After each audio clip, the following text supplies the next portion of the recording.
Yo, yo, yo, what is up? We are back. It's Niners and Friends with Beto, Miriah, and me, No Crypto. What is up, What up? everybody? What up, what up, what up? What up? What up? Another episode of Niners and Friends. That's what we got here. How's you guys' day going? Except none of us have friends, but we'll see. We all got the same friends. We all got the same friends. Niners and no friends. Yeah. Because everybody else that doesn't like the Niners suck. Yeah, that's true. Yeah, it's kind of hard to be Cowboys fans. We got to say give a shout out to JDLR. What up? Thanks for joining us. We got Raphael. What's up, Raphael? 62 in the building. We got Christy Marie. What up, Christy? What's up, girl? My newest moderator. Oh, we got Bryant. Congratulations, Christy, on that. We got Bryant Culp in the building. BC. What's up, Bryant? We got Dawn Dodson. So the girls are here, I'm guessing. So we're going to have to keep it toned down a little bit. Keep it rated. Yeah, she's PG. Yeah. Dawn is the youngest of the three. Dawn is the youngest of the three? Mm-hmm. I thought Dawn was the mother. Shit. Wow, you're so literal. Oh. I'm joking. Same thing about like with freaking Ryan. Hey, so you got some breaking news, Beto. Let's talk about it. Oh no, don't. No. You wanted to be smart in the group chat. You want to let everybody know. Did you guys look it up? Of course I did. I was sitting in the middle of trying to do other stuff that was important. Me too. And I forgot that I was supposed to put it on and then just say later, like psych, whatever. And then my wife called me and asked me something. And I totally forgot. I'm like, oh crap. Oh crap. He was gonna wait like 3 seconds and then do a psych. And then got in the middle of like redoing the whole living room with the missus. I'm like, oh crap. But my thing was, they don't pay attention to me anyway, so they probably didn't even see it. So Beto said, I'm like, I don't know how I missed this shit, but let me look it up. Eddie DeBartolo is buying the Commanders, and I'm like, what? I immediately I'm in the middle of. Well, it sounds believable because the Commanders are for sale. No, it kind of doesn't. Let's talk about. I'm like, is he even allowed to buy a team? Like, yeah, he was reinstated. He was reinstated by the NFL. If he was able to buy another team, do you think at his age he would be able to put in the time and effort that he would have to if he was in that position? Because have you met Jerry Jones? How old is he? Eddie, but Eddie's getting up there, and he's younger than Jerry Jones, and you see Jerry Jones in everybody's business. Yeah, but Jerry Jones ain't doing what Jerry Jones used to. Jerry Jones, Eddie DeBartolo is all over the place. I don't see Eddie DeBartolo being all over the place and as into the team as you know. But Italians age well, and I do mean that sincerely. They do. I'm Sicilian. Then you're gonna age well.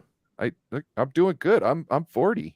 No, I didn't say nothing about smarts. I just say you're gonna age well. I didn't either. And it's not so far so good. So hopefully the next 40 is better. Next 40 is better than the first 40. Hey, hold on, Miriah. Hold on. Let me mute this. Oh, I'm sorry. Did you guys hear that? Here, let me mute my mic. Beto's a piece of I mean amen. Don's here.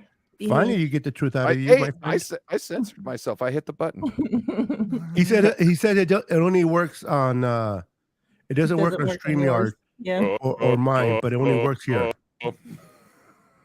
I don't know if that did anything, but no.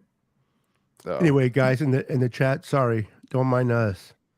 We got Nathan in the building.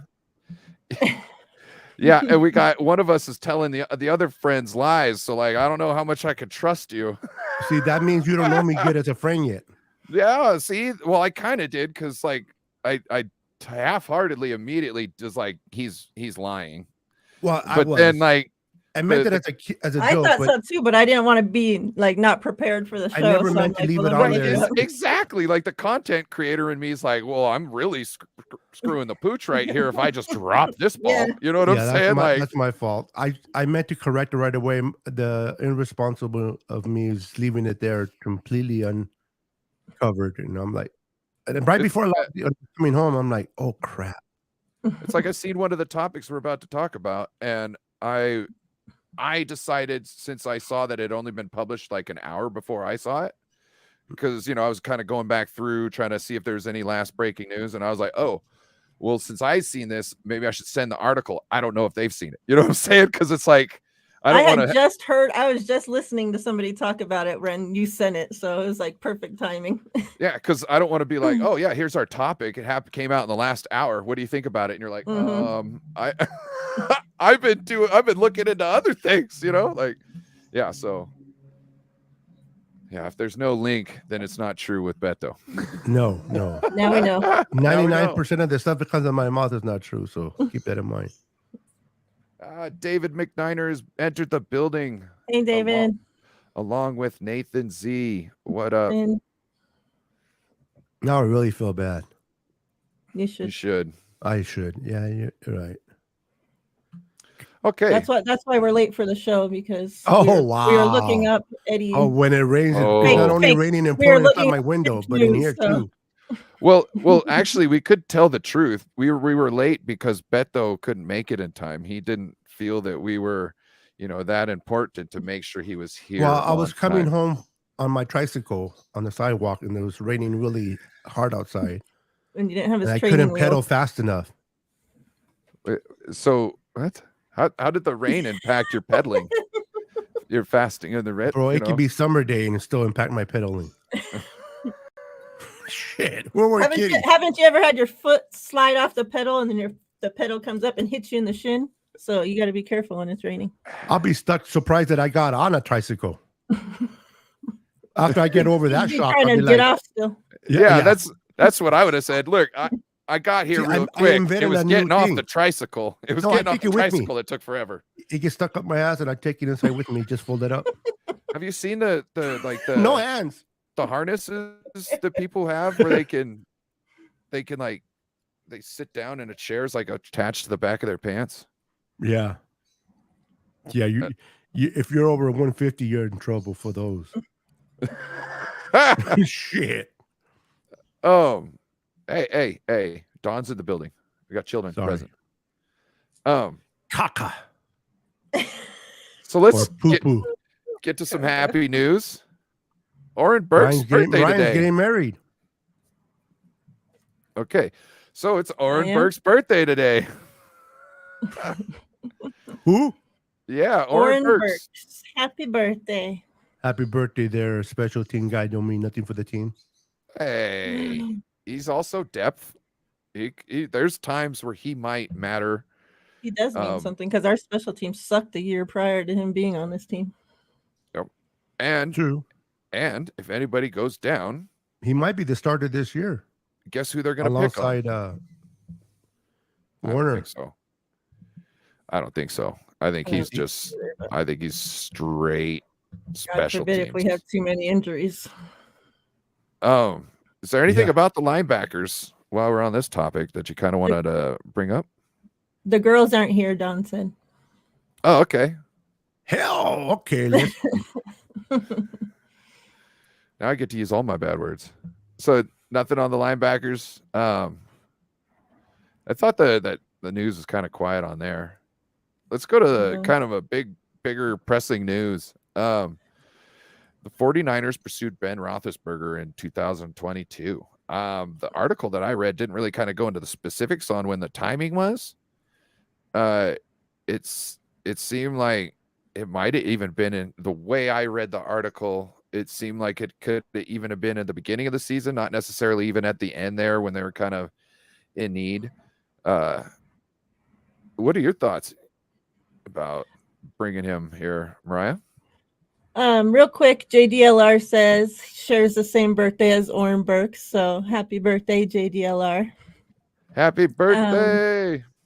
And then when I was hearing Raj talk about it, he had said that I guess it was the article you sent obviously I read that, but he was saying that Big Ben was talking about it on the radio. So I don't know if he had said on there, but he said that they called him the week after the Dolphins game. So it was after Jimmy Garoppolo went down. He specifically said after Jimmy got hurt after the Dolphins game. So, well, that's great to know. Yeah. So, I mean, it's interesting. I think, they should have been doing their due diligence on anybody they could have at the time, because we didn't know what Brock Purdy was going to be. We had a playoff, team. We're supposed to be headed towards playoffs, so I mean, I think we'd be kind of looking at them weird if they weren't doing their due diligence, but yeah, I'm glad he said no. So, yeah. Beto, what's your thoughts? Well, let's see here. Freaking Big Ben. All the history and the things he has had. Why am I echoing? What the? Hello? Hello? Am I I don't tripping? hear echo. I just hear birds. You don't hear nothing? Ooh. Oh, wow. Hello? Oh, okay. Hello. That's better. Sorry. I didn't ever like Big Ben. The whole issues with the girls and I'm not gonna get in specifics. A lot of people already know. I'm glad he didn't come. We didn't need that type of distraction. I love our locker room. I love that there's none of that scandal going on in our locker room. I love that John Lynch and Kyle learned from their mistakes from drafting what's his name? That linebacker from Alabama. Solomon Thomas? No, linebacker. Oh, yeah. I can't think of his name. Yeah, The other one.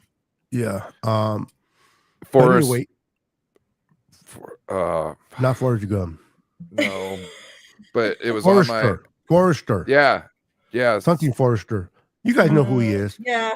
I can't think of his freaking name. Ruben Forrester. Yeah, Ruben Foster. Foster. Foster. Fucking got We it. finally got it, ladies and gentlemen. Yeah. That's why we need all three of our brains together. Exactly. Show's Miriah. over. Show's over. We did enough good.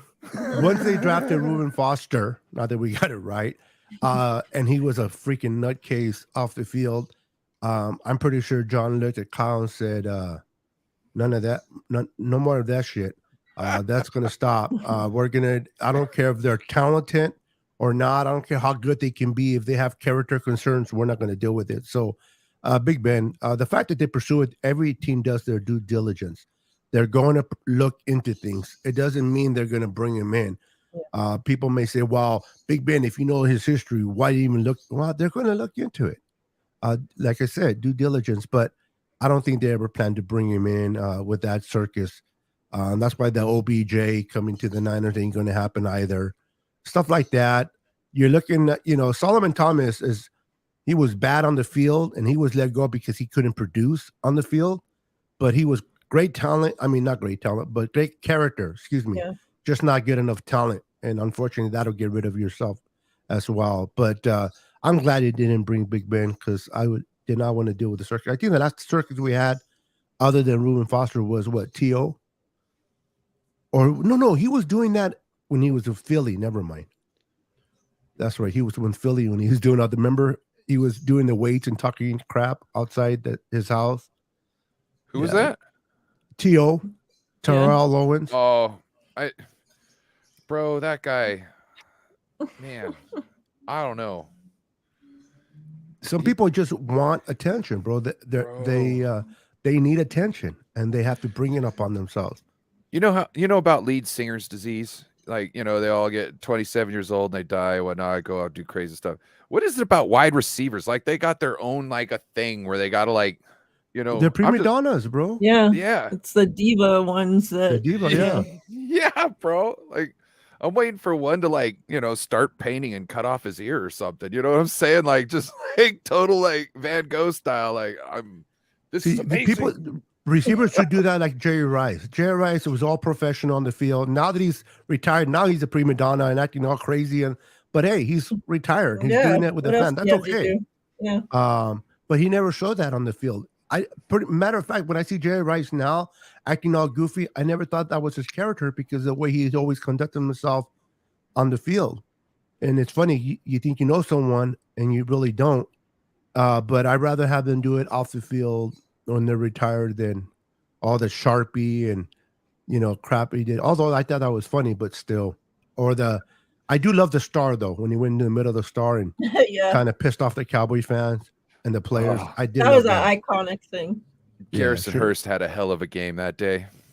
Yes, he did. Yes, he did, baby. Yes, he did. Shout out to Garrison Hurst.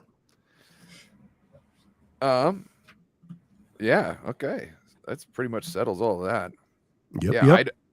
I don't think they should have gone after Roethlisberger. I did kind of like what he said. He's like, I kind of got excited, it's 49ers calling. And then he said, at the end of the day, I'm just black and yellow. You know what I mean? And I totally respect that part of the game, because if I had spent my whole career on one team, why do I want to come out for the last end of a season after I've already like halfway, been gone for a year, to come out and play for some other team?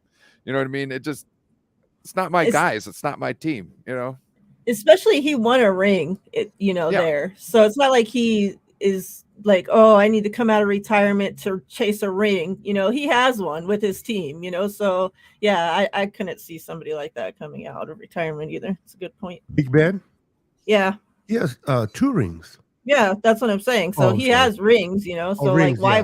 yeah. Why? It's not like he needs to come out and prove anything. Like he don't need to be chasing rings, It's funny how they were like, well, let's get Ben. He's pretty durable. They knew they needed somebody who could take a beating. Yeah, but did you see what he looked like in his last season before he freaking retired? Like he couldn't even walk. He looked how like I feel some days. And that's funny about the fan base sometimes. They look at the past, right? They look at the young Big Ben. Yeah, that's not him anymore. The big old moose and beast that he was. Mm-hmm. But he's not that now. And a lot of, bring this person in, bring that person in. It's like, you're not going to get who they were. You're getting a shell of themselves now. I don't want him now. If you can give me Ben back in his middle of his career, in his prime, then heck yeah. I don't care about his outside noise, but I don't want his outside noise. And then he can't do nothing. He probably can't even take his hit is probably worse than Brock's.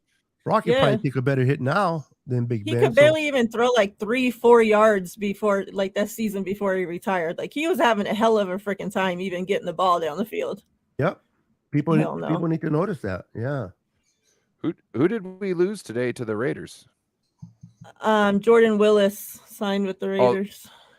Oh, that was yesterday. That's well, I heard of that yesterday. I'm not saying that he was signed. I know that was a thing yesterday. Okay, I thought there would have been more news, and I was like, that's the last one I heard of. I don't know. The Raiders saw some new people, but not from us. That's why I was like waiting to drop the list, because like I usually do it an hour before, because you never know what news comes in. Especially you guys hear about Eddie DeBartolo? Oh God. Oh. Let's go here. I met T.O. Bryant Culp says, I met T.O. when I was a kid. He was my hero. I met T.O. at least 4 times. The first time I met Owens, he stopped being my hero. Owens was great athlete, bad attitude. Bad attitude, yeah, I can see that. He almost ran over my wife. Oh wow. We had backstage passes to go meet the players and Jeff Garcia and Owens had this kind of like motorcycle moped type of thing and going on, and me and my wife were walking, and I guess apparently my wife was in his way because there were people walking out, and he wanted to leave, and he honked at her and hit him with the mirror of the bike, and didn't even look back and say apology or nothing. I told my wife, you should have threw yourself. If I was in that spot where my wife, I would have threw myself in the front of that bike and got me some money. But nope, my wife hit me for even suggesting herself throwing herself in the bike. I'm like, but there's money. She goes, I she goes, I could have got hurt. It's okay. Money. But yeah, he's a SOB, man. He's not a cool dude. I don't know about now, but and he was it sounds like he was raised very well by his grandmother. He talks highly about his grandma. For him to act the way he acts is just unfortunate. Yeah. My buddy met Gary Payton, and oh my gosh, Oh, he Gary was sitting there Payton, and he's yeah. like, man. So he's in, I can't remember, I think it was Bellevue or something like that. He's down like around Seattle area, right? Something like that. And there's a grocery store, and right in the front of the grocery store, there's a brand new car, like double parked. You know what I'm saying? Like head cap, all that stuff. And he's like, oh snap, that's a nice car. He's talking to his buddy. He's like, hey, you see this car? Da, da, da, da, da. And like Gary Payton walks out of the grocery store. Hey, little kids, get the fuck away from my car, right? And my buddy goes, is that Gary Payton? And he goes, get away from my fucking car, kid. And he's like, oh shit, Dang. sorry, man. Yeah, you know yeah, what I he's a mean? jerk, bro. Yeah. I hate when he was in Seattle, the Supersonics. Mhm. He was actually nicer when he was younger, That's though. that old. I think he probably is mellowed out a little bit now that he ain't shit. You know what I'm saying? Like, it's funny that people, they get a little more they get a little more humility after they leave the sport, because nobody cares about them after a couple years, and they realize that they were a prick for no reason, and they probably should have been nicer to people, because Well, before he hit his just big in high contract, school, when coming out of college, he just sounded like a cool kid. But as once he started getting money and fame, he just allowed that to take over. Yeah. And he You felt see like that happen a lot, unfortunately. yeah. Don says, Niner Beto, I need meds. You want my meds? Me too. You can't handle my meds. They are for professional users only. I'm just kidding. You can't handle the truth. Yeah. What movie is that from? It's oh gosh. Clear and present danger. Is it? Yeah, with Hackman, Tom Cruise, and Bruce Willis's wife, Demi Moore. It's like one of the best movies ever. Jesus. No, Christy says she can. Don't go there. One of the best movies ever is Heat or Tombstone. Okay. We're going to talk about that right now, JDLR. What does he say? You guys like me? Oh my God. Who? Ross. We signed the Water Boy? Mm-hmm. Might as well have. Twally.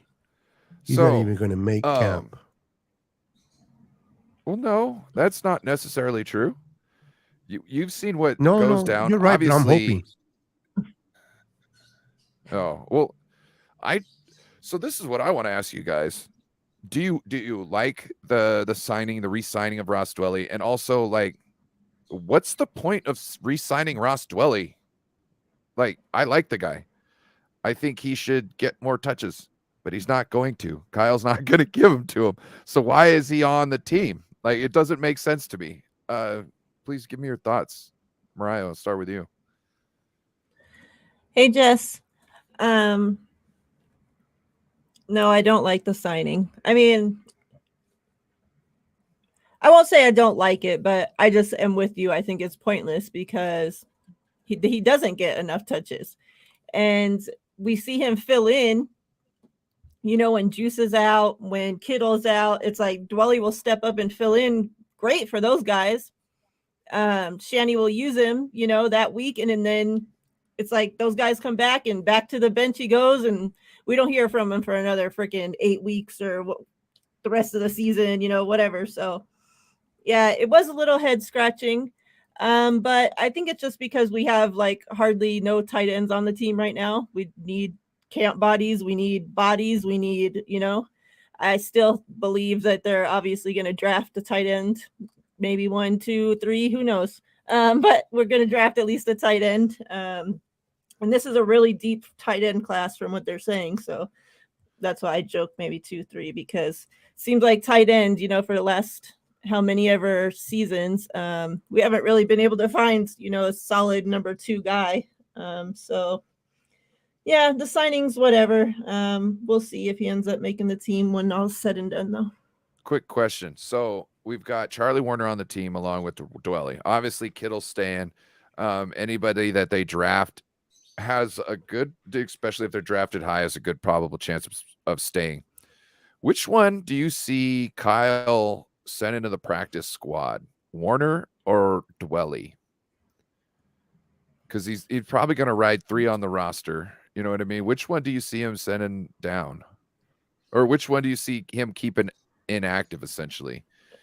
I would say Dwelly. I mean, we've seen him do it already before, and Warner can block and Dwelly can't. That seems to be what the issue is. So yeah, that's why I think Dwelly doesn't get a lot of chances, but this doesn't mean you can't use him other times. Like, he's got great hands.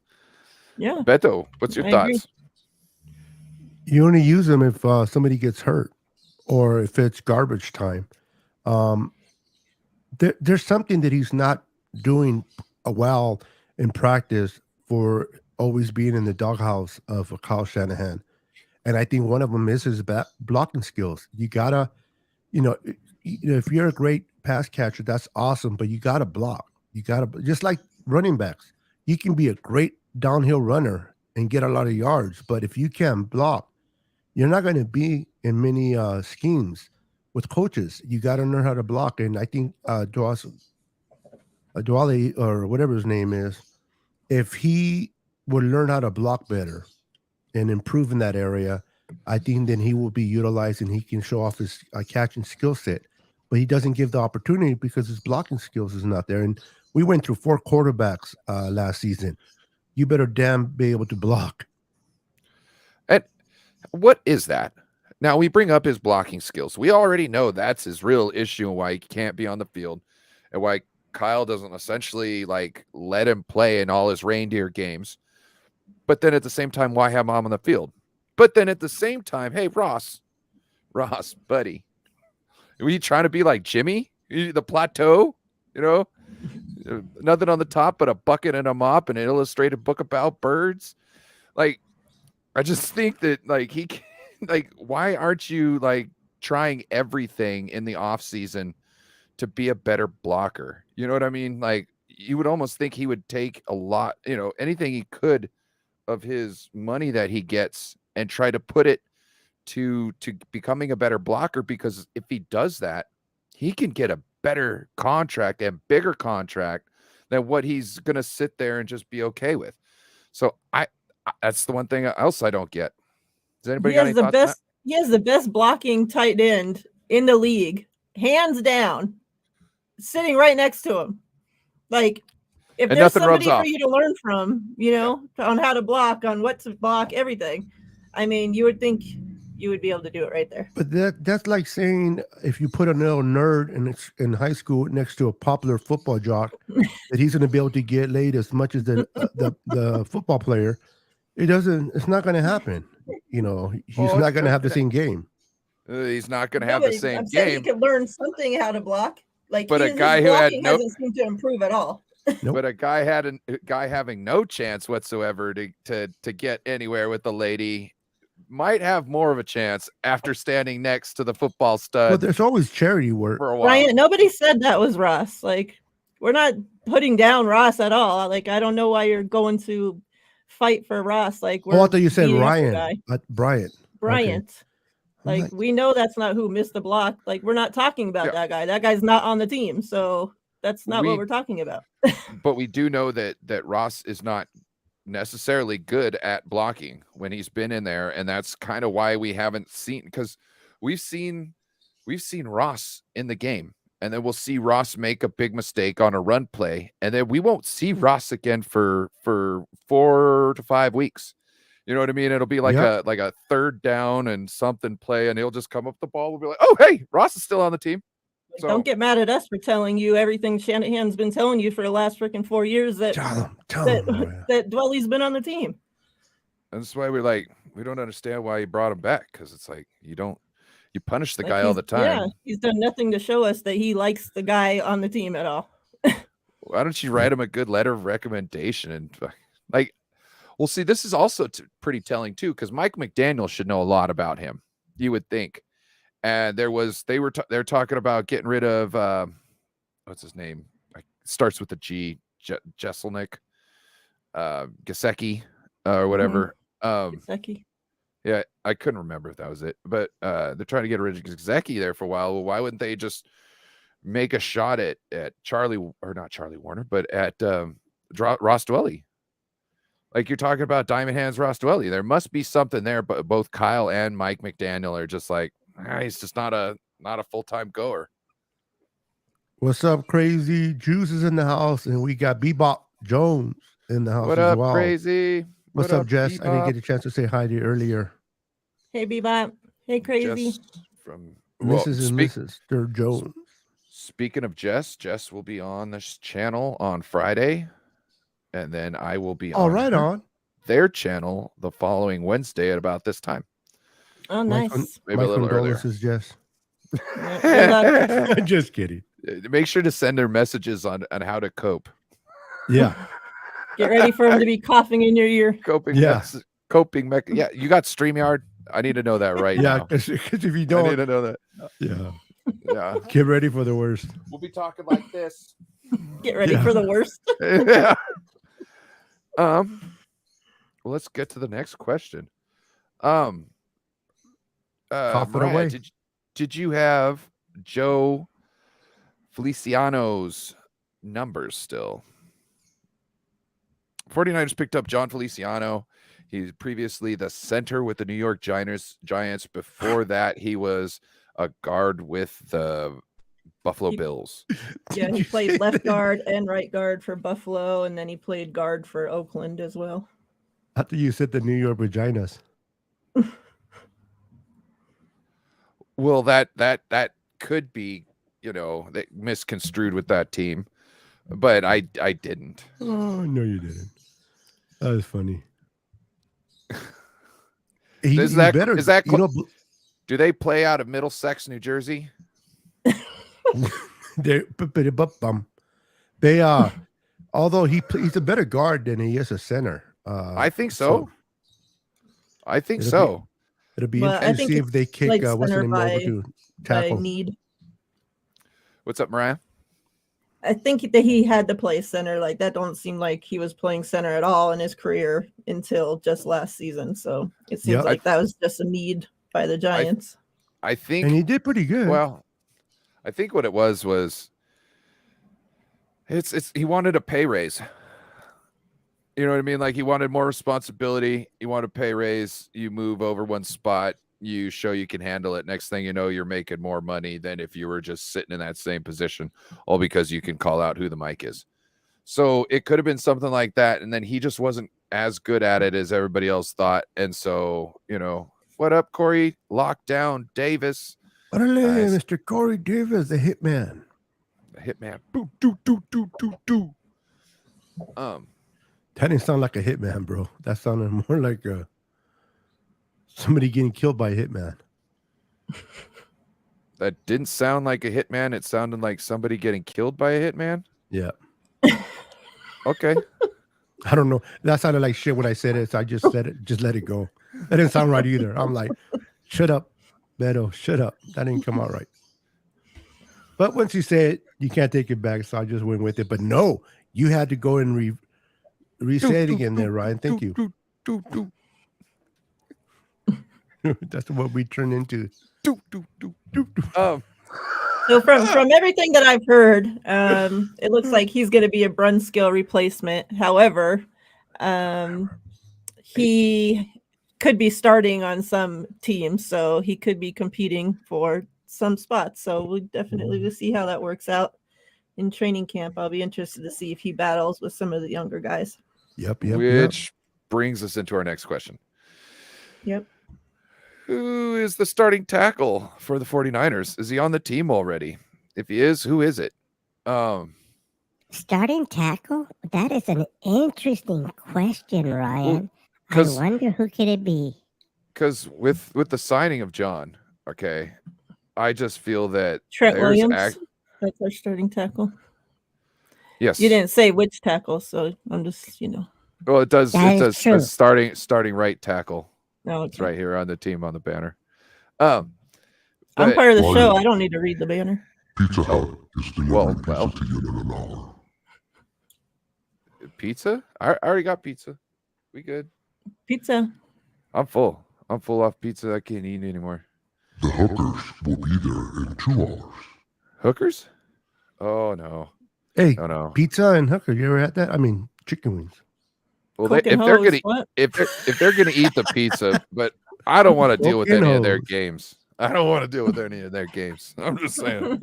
They're a sticky mess. That's what I'm saying. Like unless they're gonna clean my room and fold my laundry, I don't give a shit.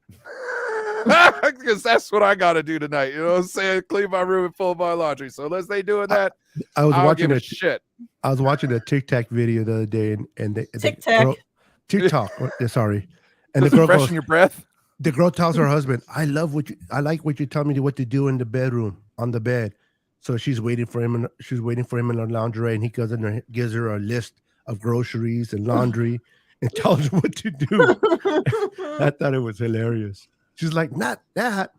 You told me you like me to tell you what to do in the bedroom, so give her a list of chores. I thought it was funny. But TikTok, thank you for correcting me there, Miriah. Appreciate that. Tic-tac. I get that. I always get it wrong. So Moving on. with the stats that you were saying about John, you're right. He can be a starter on guard, and we still have questions at right tackle. So I'm wondering if we don't see people talk about Burford and you know how he had to switch times with like Brunskill last year at guard and this and that. And I don't know if it was because he was a guard all throughout college, or a tackle, sorry. And when you're in a tackle, you're usually in a 2-point stance. And when you go into a 3-point stance, it kind of kills your thighs a lot more. You know what I'm saying?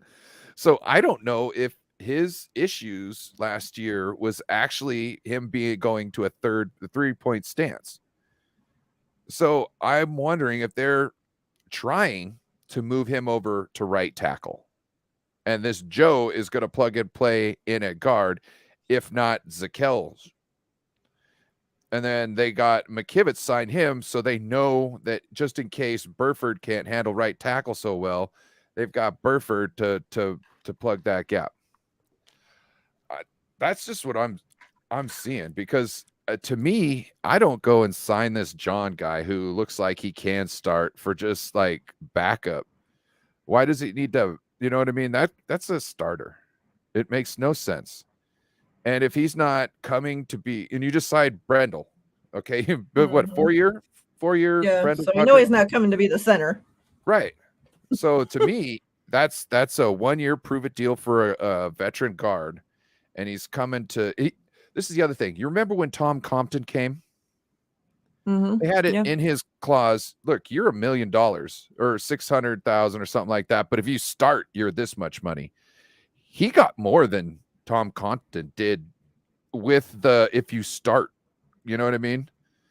So that's what I'm saying. I think Burford's the right tackle that's going to, well, at least start training camp. They're going to move him over. I think that's going to be the big headline, like week 1 is Burford's at right tackle. You know? Yeah. I believe that's what TL's been wanting them to do too.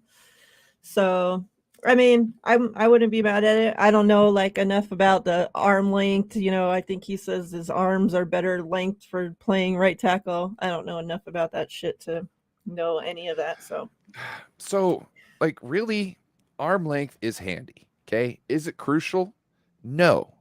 The reason being is if I've got shorter arms than you and you come to grab a hold of me, it doesn't matter how long your arms are. It matters how quick my hands react to stop you from getting a touch with me. You know what I mean? So really, it doesn't really matter too much. It kind of, being able to block things, do this and that, or like a reach block. There's certain things where it helps. But when you're talking about 95% of the time, if you are good at what you do, you know what I mean? You will be able to overcome a lot, because if you're fast enough, you can stop it. Look, boxing, I don't want to box no short guy, because they can get up in there like this on me and that hurts. That makes a bad day. No, you know what I mean? Like, yeah, I might be twice your size. That doesn't mean I'm going to look the same afterwards. You know what I mean? So it doesn't matter. It to me, it's about your footwork, and it's about how you use your hands, not how long your arms are that are attached to your hands. Yeah. So like, I'm not against, if that's end up what happens, then I'm not against that. I'm also not against them packaging up, these 3rd round picks, and then I'm not against that. I'm also not against them packaging up all of a sudden. Beto? Is it? Beto, you just messed with something? I didn't touch anything. Okay, now it's gone. So that was weird. But yeah, I'm not against them packaging up some picks and maybe Kinlaw or whatnot to move up into the 2nd round and draft somebody either. So yeah, we'll see. I don't. Yeah, I don't know. Like, let's talk about that real quick. What could we? Do you really see us? I don't know. Because if we trade Kinlaw before June 1st, we have to pay his whole contract for all the rest of it that's on. I was just throwing that out there. I don't think they're going to. Okay. But I think they can package up some picks and move up in the draft. But the one thing I was getting at the other day, I can't remember what I was where we were talking, but I was like, what if you were gonna trade Javon Kinlaw, like it can only be like a player for player swap, I would think, or like he's just thrown in on some package deal, but I don't think that's gonna happen after June 1st because if they trade him after June 1st, they like save like $2 million. So like, I don't see them getting a pick for him. I see them getting some other team's Javon Kinlaw, as a swap, and it's like, hey, your guy's not panning out, my guy's not panning out. Let's see if they can do something on each other's teams. Change the scenery. Change the scenery. Yeah. See, does anybody see anything else different? Because I don't see any other ways. Like, I don't see any capital we can get from him. Nope. We would probably have to give capital to get rid of him. That's how bad it is, unfortunately. It's like, we'll give you a 4th. And they'll still deny it. They're like, nope. No, they send over a 1/7 rounder, and we send over 2 7th rounders and Javon Kinlaw. That's how it would go. Pretty much paying. But the only reason why we're sending one over is so it looks like we're getting something in return. Yeah, you know what I'm saying? We good. We got one.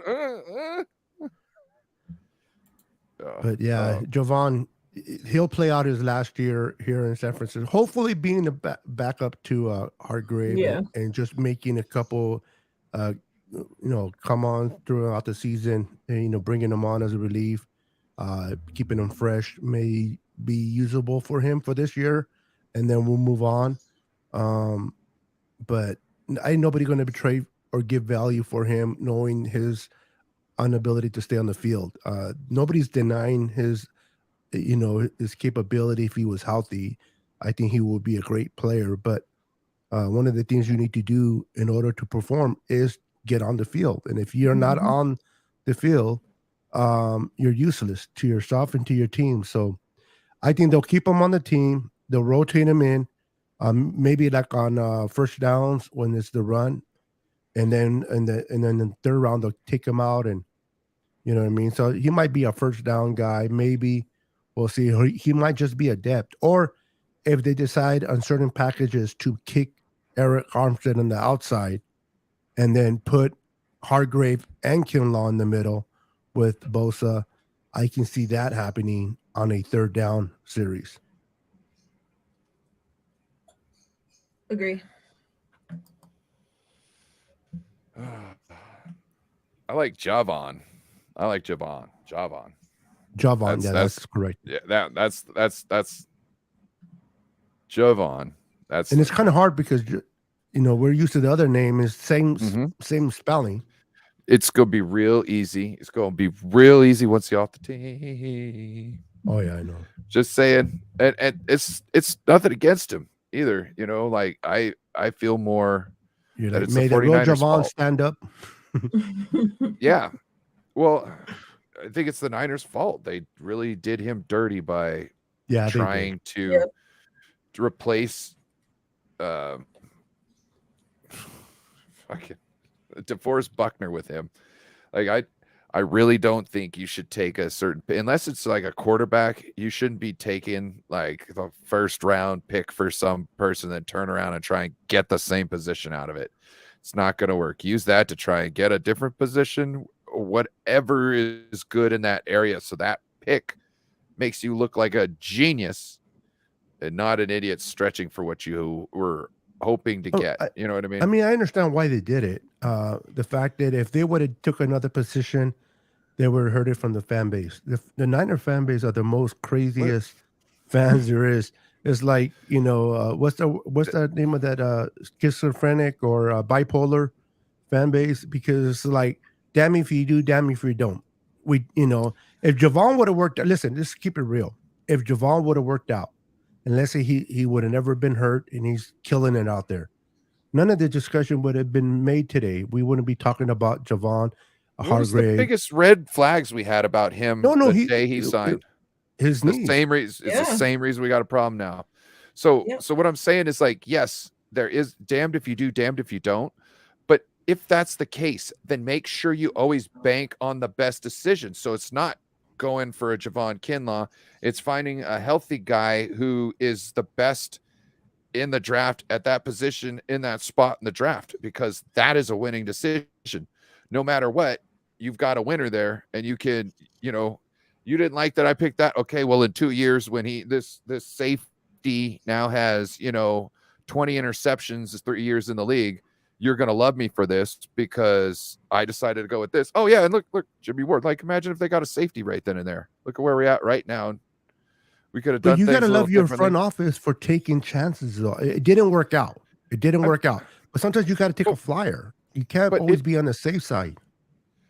No, you can't. But with certain decisions, you should probably bank more for it. When you're talking about like the second linchpin in the defensive line at that point in time, getting rid of him, and then turning around and trying to find that next linchpin in the design, like, that's really tough to hit on people like that. You know what I mean? True. You did it took, like, they drafted Eric Armstead, but Eric Armstead took a while to come into his form. You know what I mean? So it's not like, and but remember, they didn't want to get rid of Buckner. It was not like, and some Niner fans have it twisted. They're like, they didn't want to get rid of him. They wanted him to stay. They made in 2018, they made an offer to him, but just Buckner wanted more money, which is rightfully so.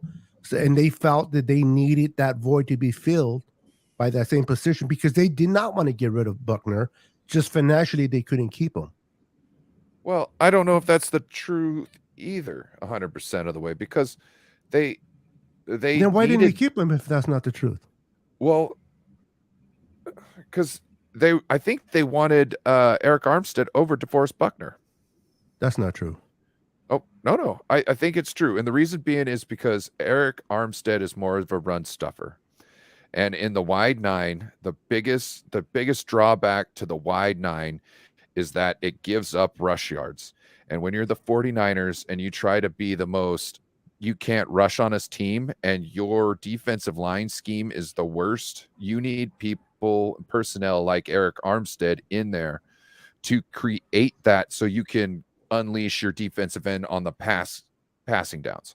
So I'm not saying that I'm 100% right on this at all. I'm just saying, when I look at this and I look at the math, I think it was almost imperative that they keep Eric Armstead and not DeForest Buckner. If you had to have one or the other, you know what I mean? I think, and that was the thing. They had to have Eric Armstead, or else. And it wasn't just the money either. You're right about that. It wasn't that he took less money and it was more workable. you're right. He's a better run stopper than Buckner was. Buckner's was one of his biggest skills. What his pass rush was better than his ability to stop the run, and Eric Armstead stopped the run and deal with that 9 gap that you're talking about. So I completely agree with you there. Although Eric also took less money and kind of pushed it towards the back, and that was also beneficial for him staying here. But I think this is the reason why a Buckner should not be compared to Javon Hargrave, because Javon Hargrave is one hell of a run stopper. So now you got 2 run stoppers in the middle. They can, and then both of them can also go after the quarterback. Now that Y9 is really going to play to perfection. If we can get Jackson or someone to step up on the other side, if we can get Jackson to step up this year, oh my goodness, people are going to see the Y9 completely different, the way it was meant to be played under our defense. So I do agree with you there, Ryan. Eric Armstead was a better and is a better. And even Kinlaw again, I understand. Don't take him because of his health issues, and I'm not arguing that. You're right. The Niners should have did better job there, but Kinlaw coming out of college is a way better run stopper than Buckner ever was. So that was definitely an upgrade. Unfortunately, you can't stop the run if you're not on there. You know what I mean? So if you're sitting there with the pom-poms with the cheerleaders, it's not going to work. And to Eric Armstead's credit, he has not been injured this whole time. Like I personally, I like certain things about him. I think it's petty, his beef with Grant, but at the same time, it's whatever. But I've appreciated him this whole time. In fact, I remember when he was reading articles about what do you call it, social justice and whatnot. You know what I mean? Like social justice reform. I really appreciated the way he was going at it, because he wasn't trying to like stand on a platform. He's saying, hey, here's this article. Here it is. This is what I liked about it. I think you should look into it. You know what I mean? And I thought that was a good way, because some people don't want to hear it, but some people will take a listen. And that's all. That's how it starts. You just need a little listen. So if you don't turn them off at the front, you know what I mean? And I like that about Eric. Yeah, I always liked Eric coming out of I can't think of their school right now. What's Oregon? the name of their school? Oregon. Yeah, Oregon. Thank you. Coming out of Oregon, I always liked his potential. Yeah, he said his big thing in the draft was he was just nothing but raw talent. So this is everything the Niners have invested in Eric Armstead for years to get this out of him. And which I'm not mad at. Look, the guy's playing solid. That play against the Raiders. Oh my gosh. Where he took the fullback, the running back, just 3 people in a row, just took it on the crown of the helmet and stopped him from getting a touchdown. That to me, like I sent that to AQ Shipley. I don't know if you know AQ Shipley is. He's used to be the center for the Cardinals, and he's on the Pat McAfee show. But I sent that and said, hey, can we get this on the show? Because this is man shit right here. And he said, he went back to, he retweeted me, or not, he tweeted back at me. He said, playing against him and DeForest Buckner was not fun. I used to be in that division. We used to have to play them twice a year. And I was like, that's exactly what I wanted to hear. You know what I mean? Because AQ Shipley is a smart man. He's also a badass of a dude. You know what I mean? And for him if he's say, saying like, that about those towers. Exactly. You know what I mean? Then everything you got on this team is good.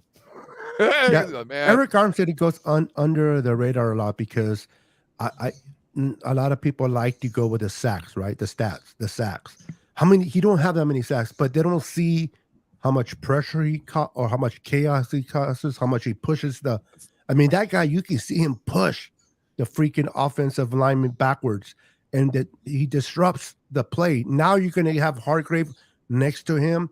That freaking quarterback, if he doesn't run out, and he's going to have to run out because otherwise he's going to get killed in the middle, he's going to run into Bosa. Can you imagine running to the side and you run right into the arms of the bear? That's going to be fun, right? But yeah, they don't appreciate Armstead because he doesn't have the double-digit sacks that people look at. And sacks are great. Don't get me wrong; they're fun to look at and enjoy. But look at what he does individual each play. If you look at the all 22 and you see how disruptive he is, that's great. Now that we got Hargrave, I think his sack production is going to go up higher because they're going to be double teaming Hargrave or Bosa, and that's going to leave a lot of one-on-ones for Armstead and Jackson. So I think those two guys are going to be able to take advantage of those two other guys being double teamed, in my opinion. Yep, I agree. You know, too, Eric Armstead, not just to play. Yeah, he's been great on the field, but he's also a great guy off the field as well. Yes, he is. You know, everything that he does for the community and for the kids. You know, he got them all laptops and, you know, stuff to help them with their schooling. The kids that don't have, you know, things that they need for, you know, just basic everyday schooling.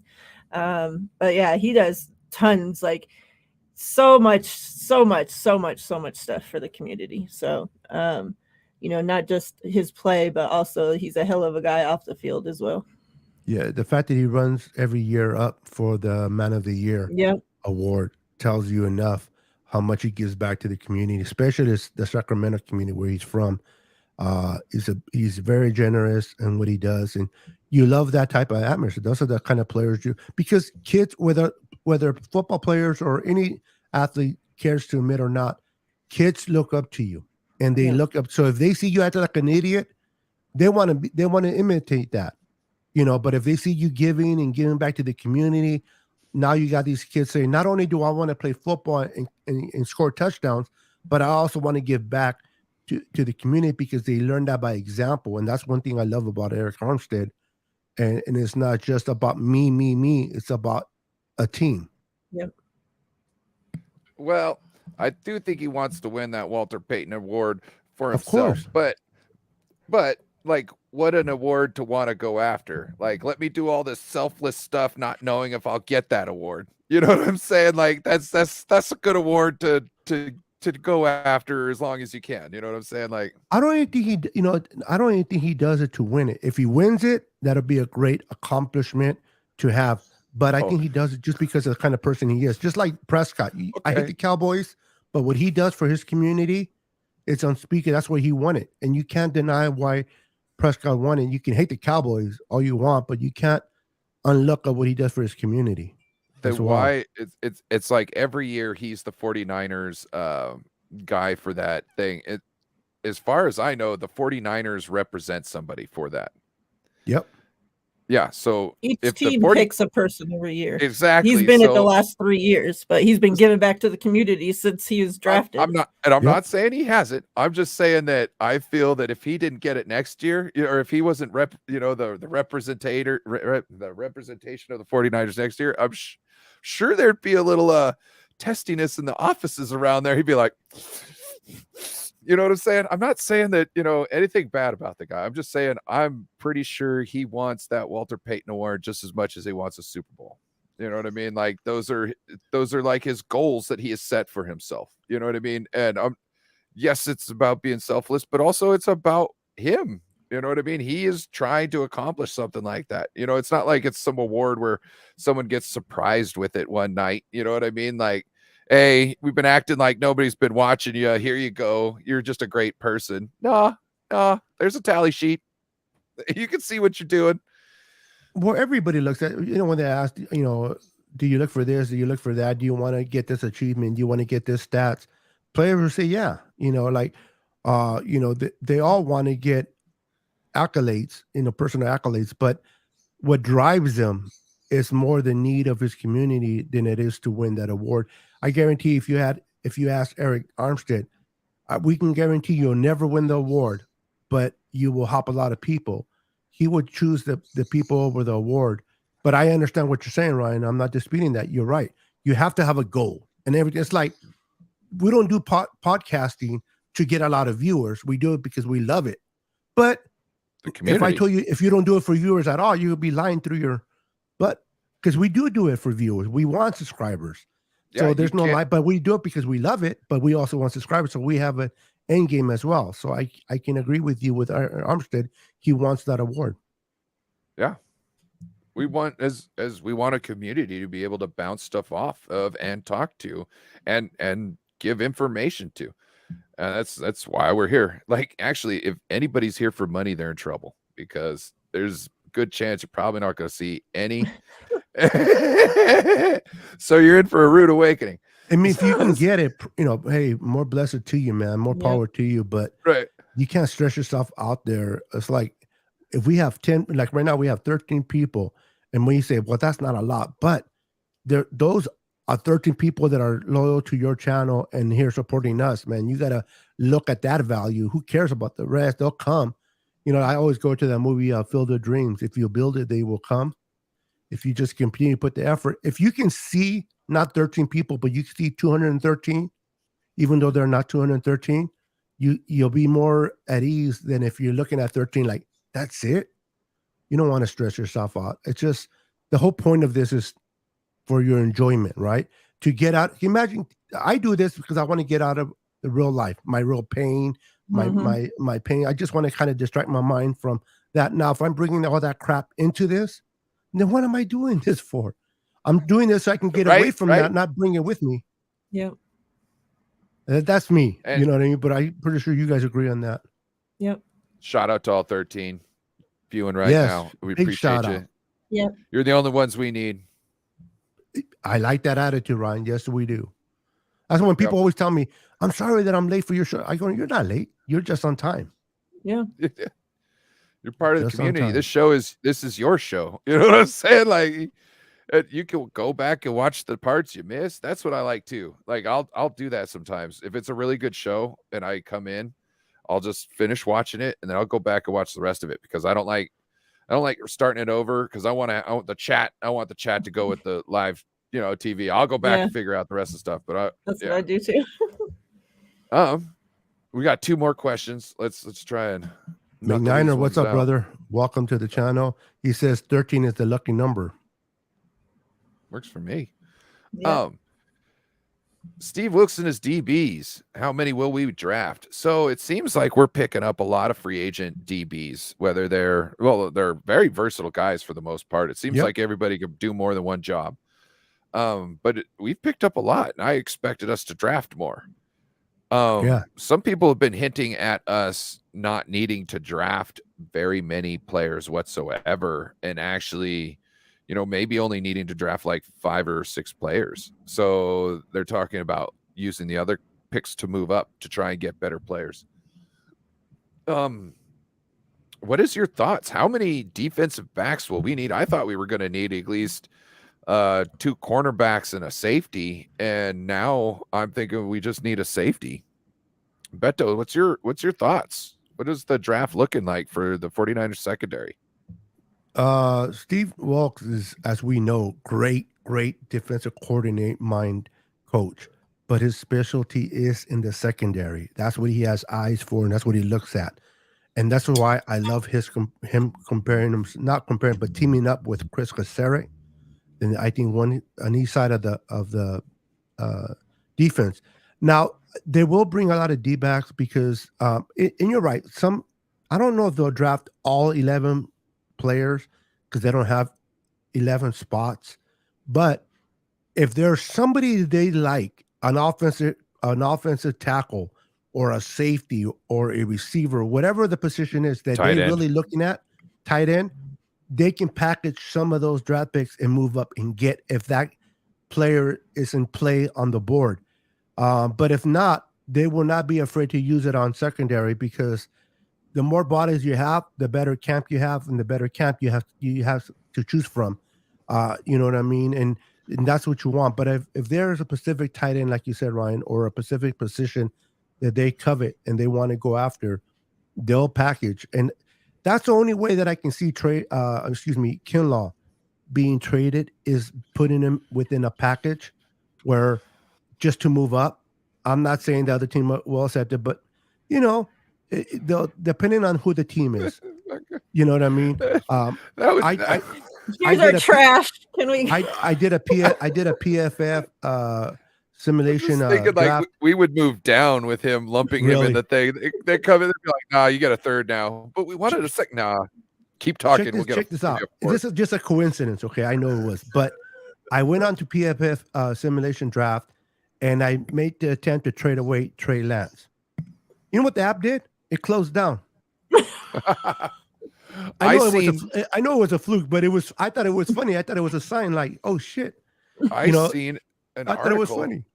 I've seen an article about Niner miners or something like that. I don't know. I don't know. There's some Niner or something news outlet, and they had an article on there. They were like 3 teams that could trade for Brock Purdy, and like I can't remember who. Oh, it's Texans, and the Texans had like good picks, and then like it was like or the Green Bay Packers, and the Green Bay Packers were going to end up in his article we're going to end up giving us worse picks for Brock Purdy. And it's like, oh yeah, the guy in the team in our conference. Yeah. Oh yeah. Yeah. We're just going to give them Brock Purdy for that. To me, it makes no sense. Some of these people, like the off season is really bad for them, and they need to chill. Like they need to stop being extra and just give us some factual stuff and stop trying to push a narrative. Holy Jesus.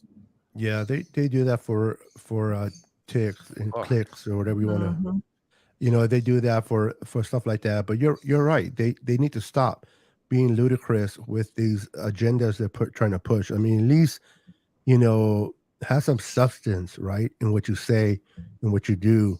Yeah, this is the guy that just mentioned Eddie DeBartolo, but I'm not talking about me. I'm talking about people writing articles. Have substance in what you say, man, and have credibility. Don't just sit there and say stupid stuff just to try to look good when reality at the end of the day you don't, because you want to, like for example, there's somebody mentioned about Silver, was it? They mentioned that Brock was going to have surgery on Wednesday, and then it came out that it was going to be on Friday, which it was. So you try to jump the gun, trying to be the guy, and then when the shit hits the fan, you're like, oops. Don't do it, man. Just if you don't have nothing to say because you don't have no facts, then keep your mouth shut. Don't try to, go out there and say things that you're hoping it'll hit. Because if it does hit by any chance, you look like this freaking guru. But what are the chances? It's like playing the lottery, right? You buy one ticket and you expect to win, or one number. Come on, you know what I mean? Give me a break. Just be honest.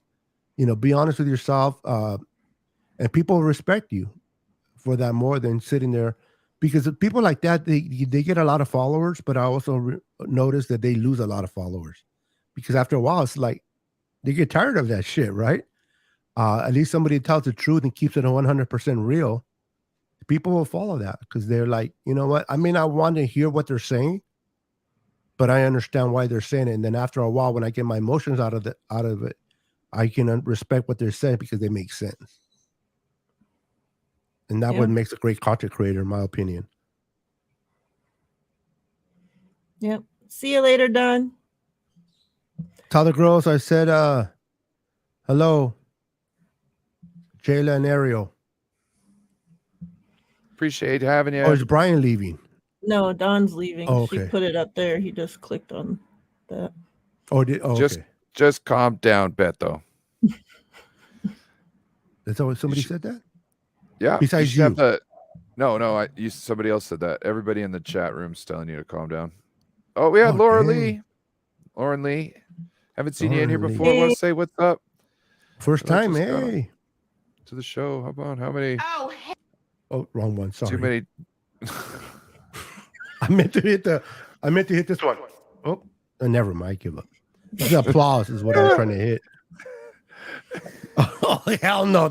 Sorry, Lauren. That was not the one I was trying to press. You just remind me of this one time I tripped and almost broke your kid's jaw? toy. Oh, your kid's toy. Almost broke a kid's toy. And then I went to recreate it because it was hilarious. And I actually broke the kid's toy. Oh, yeah. It's horrible, but it was like, you know what I'm saying? Like, the kid got lucky the first time, then you go recreated him. Recreated him. Just oh man. Where are we? Oh, that's right. But welcome over here. Yes, welcome.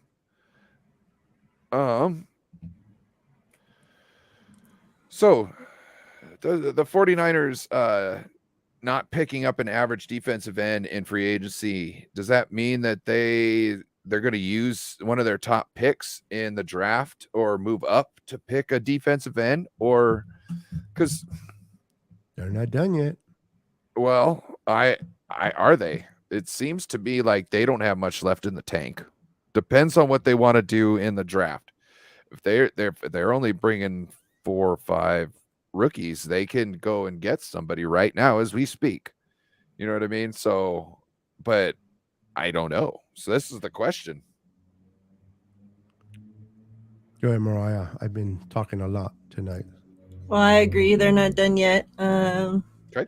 And I don't know, maybe they are done, but what I mean by that is free agency ain't done yet. So there's Correct. still people available. We still have plenty of time before the draft even gets here.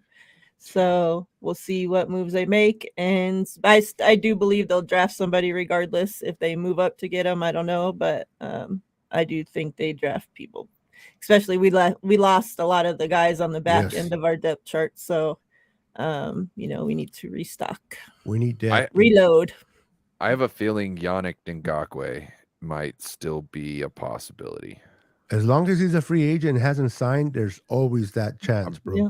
Well, Yeah, as he's every still out Until there. he gets signed, then I'll be like, dang. But yeah, well, as every day that goes on, I think there's more of a chance because as it keeps on going, the chances of him getting the money that he's holding out for at this moment are just kind of go off into the distance. And teams are waiting so, for the third wave to hit.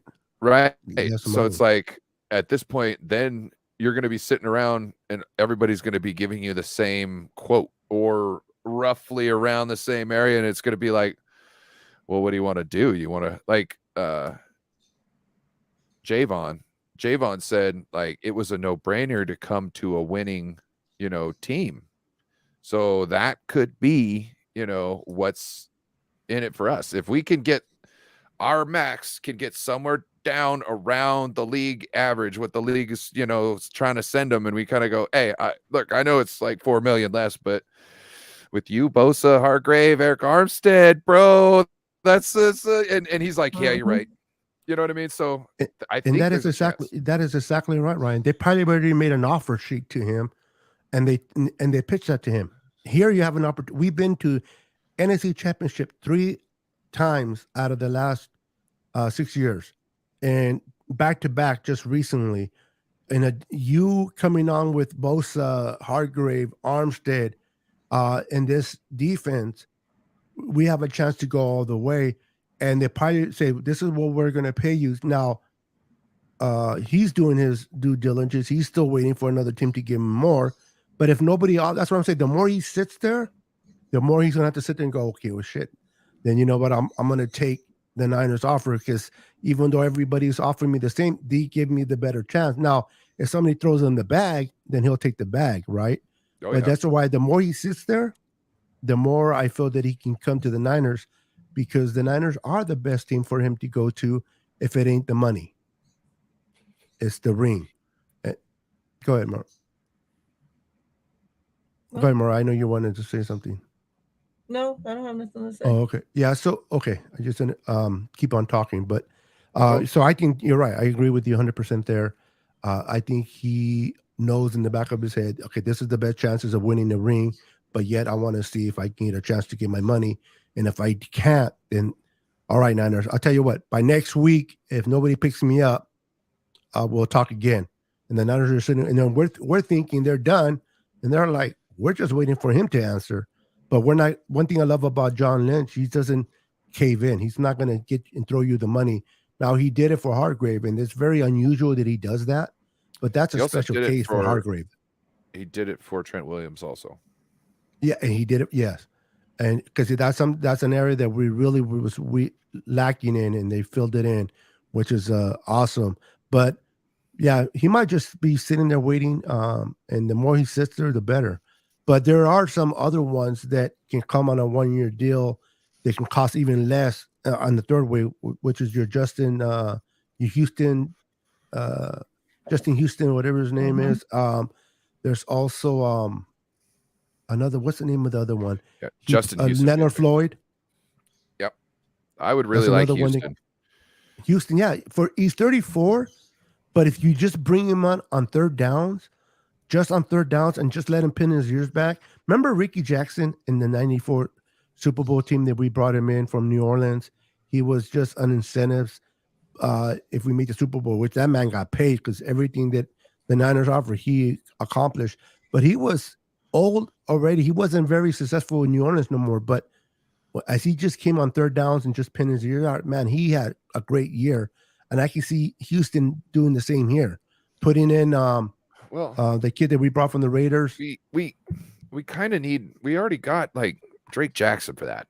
You know what I mean? Yeah. Like if we're gonna have one guy that's gonna pin his ears back, it should be Drake Jackson. I don't think we should, but I still think that Houston offers more versatility there on the line. You know what I mean? Like I think he gives us well, not versatility, maybe like a more of a vet presence, which I think can be helpful when the season gets long. You know what I mean? Or the game gets long and you got, somebody like Drake Jackson out there who might be overzealous and try to make a move to try and think he might seal the game when actually he could give it away. You know what I mean? Certain things like that. And having somebody like Houston might be helpful, but the difference between Houston and Bosa, I know Bosa plays alongside of Dre Jackson, but Bosa is mastering his craft, right? He's looking at the game plan. He's looking at opposing offenses. He's so caught up in doing his thing. He doesn't really have a chance to really work with Drake Jackson throughout the season. You have someone like Houston come in that is really just a backup there. He can sit there and teach Jackson more things than Bosa could ever during the season because Houston won't be sitting there looking at film as much as Bosa does. He's not going to be trying to craft his craft better. And I think having someone that can take Jackson under his wings and say, listen, this is what you did on second down. You need to do this. Don't be too anxious here. That story goes when you said the two wolves looking at the bunch of sheep and said, one said to the other, goes, let's go and run down there and get one. And the older wise one says, why run down there? Let's just walk slowly and take them all. And sometimes you need that wisdom. That's not how I heard that one. Whatever. I didn't quote it properly. But you got the point, though, didn't you? Kind of. That's all that matters. There. Just want to make everybody aware that the original one is way better. It's actually funny. Oh my God. Then what is it? Yes. Oh, so there's a father sheep and a boy sheep up on the field. Don't start. And he's like, hey, Dad, I want to run down there and fuck all them lady sheeps. Wow. And the dad says, we'll just walk down there and fuck them all. I want to fuck a lady sheep. And he'll walk down there and fuck them all. Yeah. Yeah, that doesn't surprise me. You know that version there. Yeah, that's not white the version privilege I heard. from you. What's the version you heard, Miriah? Closer to the one Beto said. Oh, thank you. We don't spend that many times in the bar like Mr. Ryan. Yeah, I know. Or with our crackhead neighbors. Yeah. You probably heard it from the crackhead neighbors. You want to hear some shit today? Oh my God. So the other day, Ryan was part of the sheep. Oh God. So the other day I'm leaving and I notice they got a bike. They got a bike next to the car now. There's a bike next to the car. And not just that, there's like a full package of Hispanic treats. Like, I don't know. Whoa. Why Hispanic? Well, because what are they, dogs? Like the Bilbo. Treats? The Bilbo, like the package that comes in the, I don't know. It's like a package. It's about that thick. It's about this big. Oh, you can't really see because but it's like orange. It's got the Bilbo stuff on it. It's like the little confectionaries, but like the Mexican the treats. Like the little cookies or stuff that they make. You know what I'm talking about? No, but I'm curious. Whatever. You don't know the whole section of the Bilbo, the Bilbo aisle or whatever with all the Bimbo aisle. Yeah. Now we're bimbos. So Yeah, they're Mexican bimbos, and you feed them treats. No. So anyway, they're Hispanic treats that are sitting down there, right? I can't remember what you call Why them. can't they just be treats? Okay. I don't know. I get very specific. You know what I'm saying? Because I was like, what is going on here? Because I don't know any dudes that are like, so I'm thinking of dudes living in the car, right? And so today I go out there and there's 2 packages of treats on the car now, not just laying on the ground, right? And then there's another bike. So now this car what kind of bike? He had a Mr. friend. Pacific. It's like 2 10 speeds. They're both white bikes. You notice that, Miriah? He didn't say specifically what bike it was the first thing. He just said a bike. They're 10 speeds. Now They're he does. 10 speeds. This is the other thing. The one is just sitting upside down behind the car. It's just, I don't know what the hell it is. Are you sure it's not It's you broken on down? crack seeing this stuff? I'm going to take, you know what? I'm going to take a picture of this and I'll send it in the public chat. You guys are going to love this shit. I mean, you'll be like, what in the Well, they're crackheads. what in the wide world of meth? I'm telling you, they use the downstairs window as like a drive-by meth dispensary. It's amazing. And then the cops, you know, every once in a while, this car keeps getting moved around because they get to put a little thing on it that says you got 2 weeks to move it or we impound it.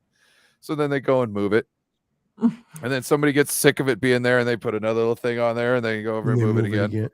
Yeah. So I was waiting for it to snow and then, you know, get it all snowed out and then complain about it. And then it like, good luck moving that shit in the snow. Move, but right? oh yeah, baby. Get out the shovel. Crackhead's gonna have fun. I was gonna record that. But yeah, so yeah, that's where I'm at now. I almost ran over one of the bikes trying to pull into the back alley. It was amazing. I really wouldn't have given a damn. I can see your entertainment when you're not live is having popcorn, looking out your window at the crackheads for hours. My bedroom doesn't face it, thank God, because I would probably. And you know so much about them. Mm-hmm. Yeah. It's only the tweakers that look out their windows all the time. So I think you're getting into the supply. I've told you this is what I found out by using the restroom that's on the other side of the level of the house of me. So right. So when I go over there, watching the crackhead neighbors with your dick in your hand.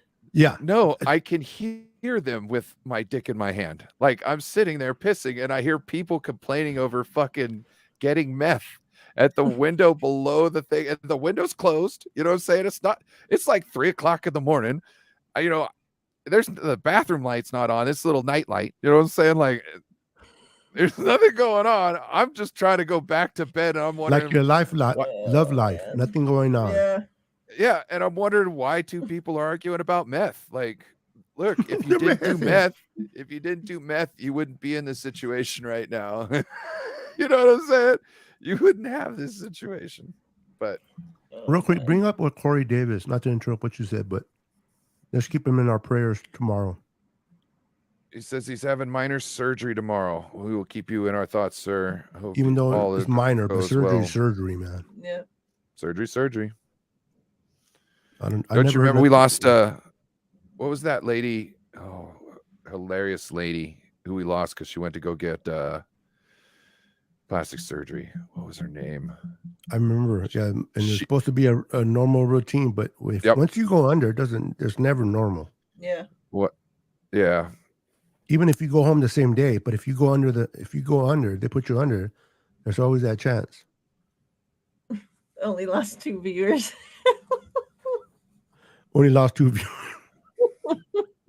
Hey,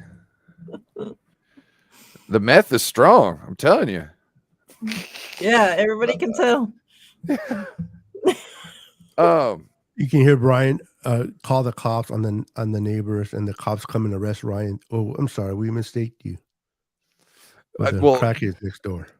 On the way to the house, like from the driveway to the house, I was like, man, this could be hilarious when the cops are described. Yeah, the car with 2 bikes on it.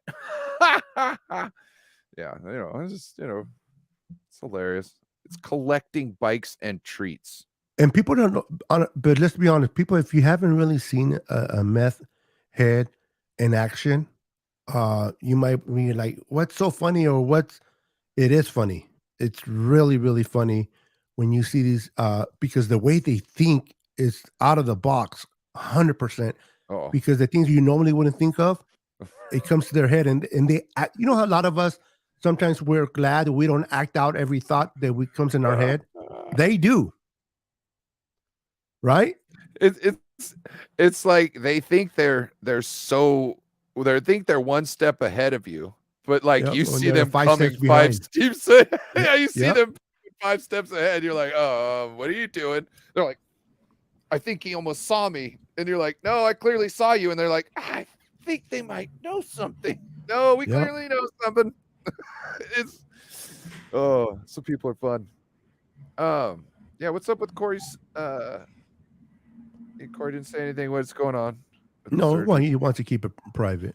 It's not your business. Now Yeah. you're acting like your neighbor. Shit. Yeah, cracking. None of your business. If I want to take a guy home with me Oh. tonight, none of your business. All right. Yeah, Fucking- we don't want to know about it. Thanks. You don't remember that? That's Salt and Pepper. Yeah, I do know Spinderella. that, Okay, all right. She knows the jam I'm talking about. Yeah. Anything else you guys wanted to bring up before we get on out of here? Tell people where they can find you this week. Miriah, we'll go with you first. Yeah, I have a show with Stephanie Sanchez on my channel, 49 Faithfully, tomorrow All right, on.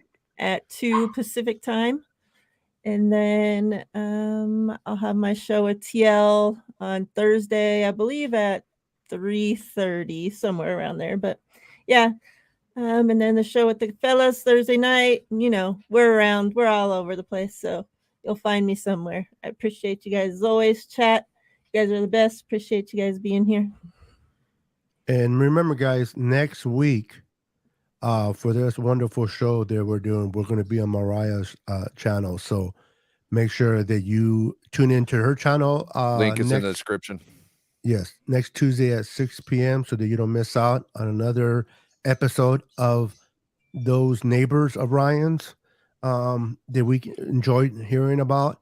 And as for me, we'll be having our show on Thursday at 7 p.m. Pacific Standard Time, 49ers Podcast Network. And then on Saturday, I will be doing my weekly trivia night, 49er trivia, at 5:15. So if you're not doing nothing on Saturday night, and you have a boring life like I do, come and join me at 5:15. I'll be happy to see you there. And then I got a show tomorrow with Joe Stevens, Seahawks content creator on my channel. Thursday, I have another show on my channel with Platform 246. And you might see me on the other channel with Miriah and Beto here. And then Friday, I got my call-in show and my show with Jess from East Coast Red and Gold podcast. So make sure to hit the subscribe button on everybody's channel in the description to make sure that you get the note. Oh, and hit the bell so you get the notifications to everybody's shows. Because, I mean, everybody does a great job. Beto with his trivia, you know what I'm saying? Miriah and TL have one of the best shows to sit in and just listen to people like vent at times and like really get your emotions out. Like I know me personally, Bashar, and there's probably a couple of us that live our lives through the show at sometimes and get so hyped when like Miriah especially goes on her rants. We're like, fuck yes, finally somebody's, like, I can't get it out right, but fucking Miriah hit it on. I just love it when she goes after you. I enjoy that. Like, no, I'm joking. It's funny because your relationship is so cool that someone actually thought that Miriah was really insulting towards you, and I had to explain to that individual, no, that they know each other. They're close. They're like brother and sisters. They're like, oh, okay, well that explains it. I go, yeah. I go, so when Miriah starts calling you an asshole, then you made the team. So you know what I mean? That's what, if she's too polite to you, then you're not part of her group. And out of all the names to be called, asshole is probably the one I identify with the most. So I'm not, I'm not like, That's not like something I ever get offended when I hear. I'm like, yeah, par for the course. You know what I mean? Like, yep, that's me. I noticed you changed the green. About time, bro. Yeah. The what? The green, all that freaking Seahawk green they used to always have Well, on. it wasn't Seahawk green. No, I know, but it was still ugly It's- green. started this channel to kind of do more than one sport even. So the Niners colors wasn't necessarily a thing in the beginning. And I found that all I'm doing is Niners stuff. So might as well, when somebody looks at the symbol, which I'm going to revamp it even more, but when somebody looks at it, they can kind of already understand what's going on. So I just thought that's what I would do. Smart. It just, kind of made more sense so people can understand. But yeah, appreciate everybody for coming in tonight. Make sure to check out all these wonderful content creators here tonight on their shows throughout the week. Thank you for tuning in. Have a wonderful evening. See you And happy later. birthday,